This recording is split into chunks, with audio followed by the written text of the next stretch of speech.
Bonjour, bienvenue dans ma chaîne Le français au collège, programme marocain, et toujours avec les jeunes enseignants et enseignantes avec lesquels je partage mon expérience.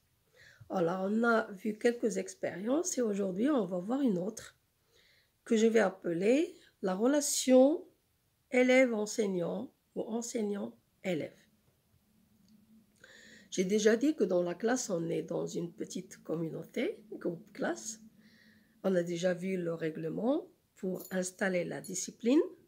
Maintenant, il va falloir installer une bonne relation. Et je partirai d'un exemple, l'exemple du tapis, le tapis artisanal. Quand vous achetez un tapis ou bien quand vous vous promenez dans un bazar, vous regardez plusieurs tapis. Et certains tapis attirent votre attention. Ce n'est pas pour rien. Il y a quelque chose qui vous attire. Eh bien, les facteurs qui vous mènent à être attiré par ce produit, il faut savoir que on cherche dans le tapis 3 éléments importants. La matière, de bonne qualité, le choix des couleurs et la main de l'artisan, le tisseur. Donc, l'artisan qui travaille un tapis à la main, bien sûr, il travaille les motifs, il choisit les couleurs, mais il met dans ce tapis une énergie importante qui vient justement de ses sentiments, de tout ce qui est positif en lui. Il le met dans ce produit. Et c'est ce qui donne justement cette beauté. Posez-vous toujours cette question quand vous regardez un tapis. Maintenant, on revient à la classe. Alors, dans la classe, on a des enfants, que ce soit à l'école primaire, au collège, ou bien des adolescents dans le lycée. Et les enfants, justement, c'est un produit. Bien sûr, Dieu a créé l'être humain, mais pour qu'il devienne à la fin un adulte vraiment équilibré et fier de lui, satisfait, il passe par plusieurs étapes. Ces étapes, c'est son éducation. Les parents ont déjà commencé l'éducation de l'enfant, mais à l'école, on continue cette éducation. Si les usines fabriquent des objets, eh bien les écoles, je dirais qu'ils fabriquent des êtres humains. Dieu a créé l'être humain, mais on doit le façonner, le travailler de manière à obtenir quelqu'un vraiment d'important. Et pour qu'il y ait justement cet être humain à la fin de sa scolarité, à la fin des cycles primaires, collégial et secondaire, lorsqu'il va devenir adulte, pour avoir un bon résultat, il y a un élément important dans cette formation. C'est la relation entre l'enseignant, comme l'artisan, et les élèves. Bien. Alors d'abord, j'ai déjà parlé de ces sentiments. On a dit que on doit se baser sur le respect. Il faut qu'il y ait dans la classe le respect mutuel, l'amour mutuel, l'estime. Oui. Il y a aussi des valeurs importantes qu'on utilise ou bien desquelles on a besoin. La solidarité, le partage, le soutien, la sympathie, la compassion. Oui. Donc, si on a tout cela dans la classe, on réussit la relation. Un élève dans la classe doit se sentir à l'aise. pas de contraintes, pas de violence. Il doit se sentir en sécurité. Oui, il ne doit pas avoir peur dans la classe. Quand il est à l'aise, quand il n'a pas peur, il donne beaucoup, hein. Il produit beaucoup, il obéit. Il doit se sentir protégé par un adulte. Il y a un adulte et il y a des enfants.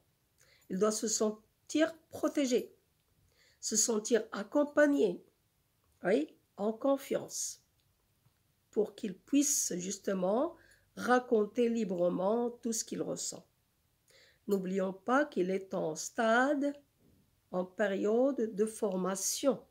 Il est en train de former sa personnalité. Et il a besoin d'un adulte pour qui puisse l'aider justement. Donc, quand on a tout cela, la communication est facile. Les enfants apprennent à communiquer facilement, il n'y a plus d'obstacles entre eux et le professeur, et ça devient plus facile. Alors, qu'est-ce que le professeur doit faire? Bien sûr, le professeur, il prépare son cours, il donne son cours, il respecte le programme toujours, mais il n'y a pas que ça dans la classe. On a dit que c'était l'éducation et l'enseignement. Il n'y a pas que ça dans la classe. Donc, il doit être vigilant. Le professeur doit avoir un œil vigilant. Vigilant à tous les élèves. Quand je présente mon cours, mon regard, il se promène dans la salle. Je regarde chaque élève. Je parle, j'explique, mais je regarde chaque élève. Il faut avoir cette capacité, justement. Il faut s'entraîner, là. Il faut s'entraîner, on s'entraîne. Et il faut remarquer un peu s'il y a un changement chez l'élève. Alors, je peux recevoir dans ma classe un élève triste. Un matin, il arrive triste. Je peux recevoir un élève agité. Un élève violent, agressif. Oui, ça dépend. Alors, quand j'ai des cas comme cela, qu'est-ce que je fais? Pendant le cours, je le laisse tranquille. Mais à la fin du cours, je lui dis, voilà, tu peux rester, j'ai besoin de te parler. Et il reste. Il reste. Et à la fin, les élèves sortent et on se met en place et on discute. Je lui demande ce qu'il a. Quelquefois, il ne veut pas dire, mais petit à petit, avec un peu de tendresse, avec un peu d'explication, de conseils, de remarques. Quelquefois même, je donne mon cas. Je dis que moi aussi j'étais élève, j'avais des problèmes, voilà comment je m'en suis sortie. Il faut toujours donner des exemples. Parce qu'un enfant qui a des problèmes, il croit qu'il est le seul à avoir ces problèmes.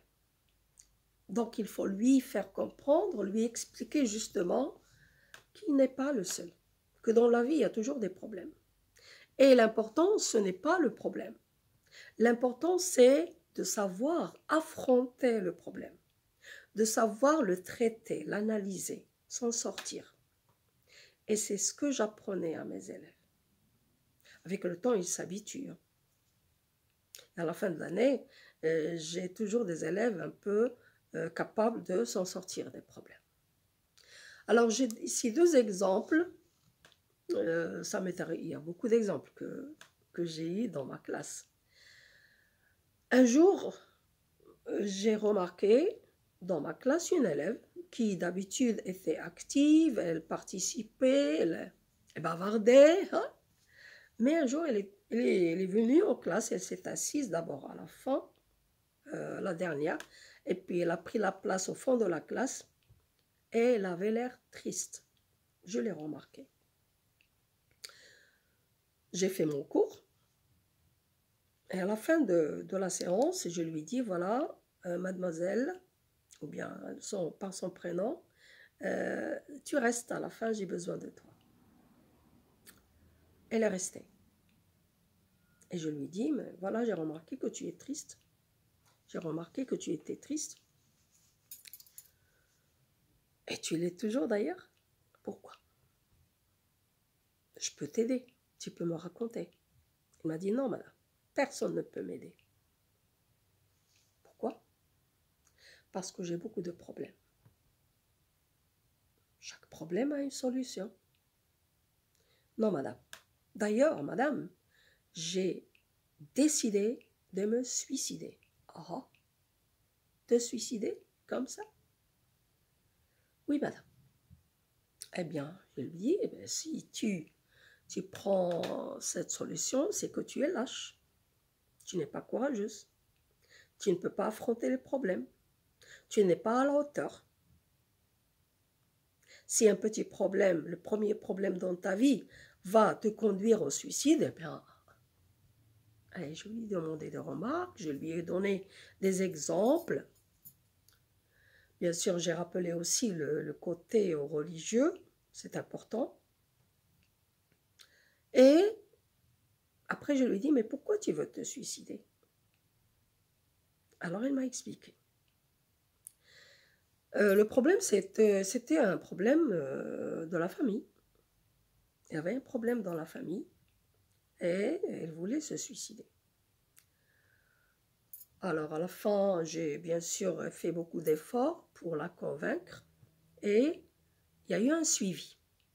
C'est-à-dire, chaque jour, je la recevais, je remarquais, je regardais si elle avait toujours l'air triste. Petit à petit, elle redevenait normale. Un jour, vers la fin de la classe, je lui dis, tu restes? J'ai besoin de toi. Elle a souri, elle m'a dit, madame, pour la même raison? Je lui dis oui, pour la même raison. Alors, je lui dis, voilà, que tu ne m'as pas raconté, qu'est-ce qui s'est passé? Et madame, ça y est, j'ai trouvé la solution. J'étais jalouse de ma sœur, parce que mes parents la préfèrent, et j'ai trouvé une solution. Je me suis approchée de ma sœur. J'ai aimé ma sœur. Je lui dis bravo, tu as trouvé une bonne solution. Bien, ça c'était un exemple. Un autre exemple, peut-être beaucoup plus positif, comme d'habitude. Donc on arrive en classe et un jour, on est arrivé en classe et une élève est venue, elle n'a pas voulu s'asseoir, elle est restée debout. Et je lui dis, tiens, je l'ai appelée, pourquoi tu veux rester debout? Tu veux prendre ma place aujourd'hui? Tu sais, je suis fatiguée, tu peux le faire. Tout le monde s'est mis à rire. Il m'a dit, non madame, je veux seulement une chose. Qu'est-ce que tu veux? Je voudrais vous embrasser. Embrasser? Eh bien, allons-y. Embrassons-nous. Et on s'est embrassés. Et à la fin, je lui dis, est-ce que je peux savoir pourquoi tu as eu cette envie? Elle m'a dit, oui madame. J'ai voulu vous embrasser parce que vous ressemblez beaucoup à ma grand-mère. Et moi, j'adore ma grand-mère. Alors, je lui ai dit, merci. Elle doit être gentille, ta grand-mère. Oui, madame. Et je l'aime beaucoup. Et bien sûr, après, elle s'est assise et ça y est, le cours a démarré dans une bonne humeur. Alors, il y a beaucoup de cas, il y a beaucoup d'exemples. Il faut toujours essayer de s'en sortir. Et l'essentiel, c'est de faire sentir à l'élève qu'il n'est pas seul, qu'il est accompagné. Et qu'on est là, nous les adultes, enseignants, qu'on est là pour ça, pour les encourager, pour les aider, oui, pour partager leur souffrance, partager leur bonheur, leur joie. Et donc, c'est ce que je faisais. Il y a beaucoup d'exemples. D'ailleurs, même à la fin de l'année, il y a des élèves qui m'écrivaient des poèmes. Je leur écrivais aussi des poèmes. Si dans cette vidéo, ils me voient, je les salue et j'espère qu'ils ont commencé une bonne carrière dans leur vie et je leur souhaite aussi le grand bonheur et le grand succès. À la prochaine expérience. J'espère que vous avez aimé mon expérience. Au revoir.